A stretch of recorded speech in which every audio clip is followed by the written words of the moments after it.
নমস্কাৰ পোনপ্ৰথমে জীৱনৰ বাটৰ মঞ্চলৈ সকলো দৰ্শক শ্ৰোতালৈ স্বাগতম জনাইছোঁ।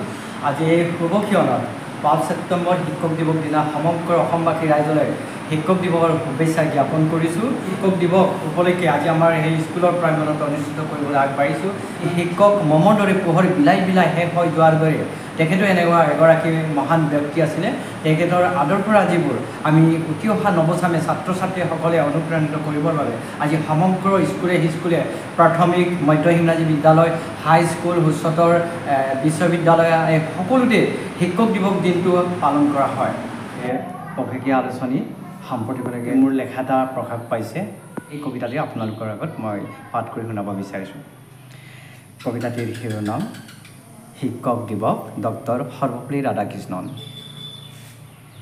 হে মহান শিক্ষাগুৰু, তুমি আমাৰ বাবে অনন্য আলোক, তুমি আমাৰ জীৱন যাত্ৰাৰ পৰিক্ৰমাৰ পথ প্ৰদৰ্শক। আজি সমগ্ৰ বিশ্বতে তোমাক আমি শুৱৰিছোঁ। 5 ছেপ্টেম্বৰ শিক্ষক দিৱস। 5 ছেপ্টেম্বৰ এক স্মৰণীয় দিন। শিক্ষক শিক্ষয়িত্ৰীৰ নৈতিকতাৰ সূৰ্য তোমাৰ আদৰ্শত আৰোহণ কৰি জ্ঞানৰ শালুকেৰি আগুৱাই যাব। সেই মহান পণ্ডিত, তুমি আমাৰ শ্ৰদ্ধাৰ পাত্ৰ। বীৰ স্বামী পিতৃৰ ঔৰসত জন্ম লভিলা। সিদিনা 1818 চনৰ 5 ছেপ্টেম্বৰ দিনা তোমাৰ পাণ্ডিত্যৰ বয়সী সমগ্ৰ বিশ্বত বিদ্যমান। তোমাৰ গুণেৰে মুগ্ধ কৰি শিক্ষাবিদসকলে সুচ্চ গুণৰ মানদণ্ডেৰে প্ৰান্তে প্ৰান্তে আন্তৰিক অভিবাদন জ্ঞাপন কৰিছে। সেই মহান পিতৃ, তুমিয়েই আছিল কাশী বিশ্ববিদ্যালয়ৰ উপাচাৰ্য। তুমিয়েই আছিল দেশৰ ৰাষ্ট্ৰপতি, দাৰ্শনিক। তুমিয়েই আছিল মস্কোৰ অন্যতম ৰাষ্ট্ৰদূত। তুমিয়েই আছিল শৈক্ষিক পৰিৱেশৰ অন্যতম পৃষ্ঠপোষক। তোমাৰ বহুমুখী প্ৰতিভাই ইতিহাসৰে পৃষ্ঠাত নৱপ্ৰজন্মৰ সময়ৰ পলে পলে ৰিঙাই থাকিব। ধন্যবাদ। সেইখিনিতে সেই আপাহতে আপোনালোকলৈ এটি বিশেষ এটা বাক্য আছে। এই বাক্যটো হৈছে আমাৰ এটা শুভলক্ষণ। কেইদিনমানৰ আগতে আমাৰ শিৱসাগৰ সমষ্টিৰ এগৰাকী মানৱ দৰদী বিধায়ক অখিল গগৈদেৱৰ বিষয়ববীয়া আমাৰ স্কুলৰ প্ৰাংগণত ভোটলৈ যাওঁ বোলা এটা অনুষ্ঠান অনুষ্ঠিত হৈছিলে।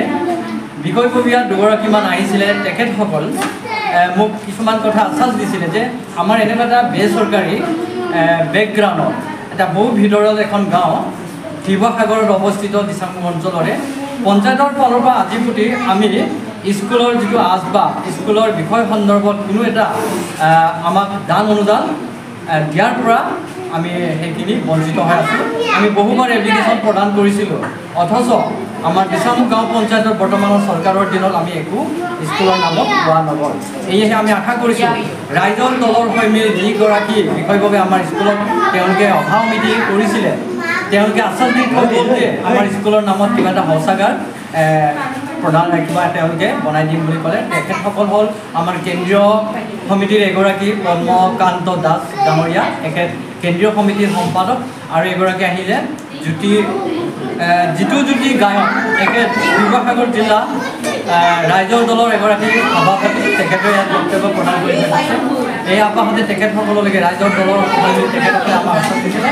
আমি আশা কৰিছোঁ যে মানৱ দৰদী শিৱসাগৰ বিধায়ক অখিল গগৈদেৱৰ তত্ত্বাৱধানত তেখেতৰ যিটো আমাক যি আশ্বাস দিছে, নিশ্চয় আমি আশা কৰিছোঁ যে আমাৰ স্কুলৰ নামত শৈক্ষিক পৰিৱেশত য'ত কিঞ্চিত একোচ আগুৱাই যোৱাৰ ক্ষেত্ৰত তেখেতে আমাক শৌচাগাৰ ল'ৰা ছোৱালীৰ কাৰণে যে এনেকুৱা এটা শৌচাগাৰ প্ৰদান কৰিম বুলি কৈছে, আৰু স্কুলৰ সাজবাব দান দক্ষিণাও প্ৰদান কৰিম বুলি কৈছে।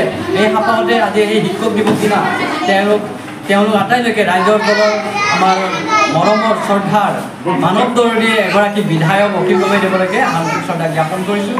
আৰু সদৰ শেষত আজিৰ সেই শিক্ষক দিৱস দিনা উপস্থিত আমাৰ স্কুলৰ সহকাৰী শিক্ষক শিক্ষয়িত্ৰী তথা অভিভাৱক অভিভাৱিকাসকল আৰু মৰমৰ ছাত্ৰ ছাত্ৰীসকল, আৰু অভিভাৱক হিচাপে আমাৰ গাঁওৰক্ষী সমিতিৰ এগৰাকী সমাজকৰ্মী তৰুণ য়েইন ডাঙৰীয়া আমাৰ মাজত উপস্থিত আছে, আৰু আমাৰ শ্ৰদ্ধাৰ অভিভাৱক অভিভাৱিকাসকলে দবন ক্ষতি কৰি আজিৰ এই অনুষ্ঠানটি জীপাল কৰি তোলাত সহায় কৰিলে। তেখেতসকলে আটাইলৈকে পুনৰবাৰ আজি এই শিক্ষক দিৱস দিনা আমাৰ জাতীয় আদৰ্শ বিদ্যালয়ৰ তৰফৰ পৰা আন্তৰিক শ্ৰদ্ধা জ্ঞাপন কৰিছোঁ। আৰু সদতিলৈ পুনৰবাৰ আমাৰ এই শিক্ষক দিৱস দিনটোত আমি সঁচাকৈ খুব আনন্দিত হৈছোঁ। আমি যিমান সেইখিনি বহলভাৱে অনুষ্ঠিত কৰিব পৰা সেইখিনি চিন্তা এটা কৰিছিলোঁ, নোৱাৰিলোঁ। বিশেষকৈ অনুষ্ঠুপীয় অনুষ্ঠানটি যিসকলে হাত উজান দিলে, অহায় অনুভূতি আগবঢ়াইলে, তেখেতসকলক মই প্ৰধান আচাৰ্য হিচাপে আপোনালোকক সদতিলৈ পুনৰবাৰ শিক্ষক দিৱস দিনাই আপোনালোকক আন্তৰিক শ্ৰদ্ধা জ্ঞাপন কৰি আজিৰ এই শিক্ষক দিৱসৰ কাৰ্যসূচী অতি চমুকৈ সামৰিছোঁ। ধন্যবাদ।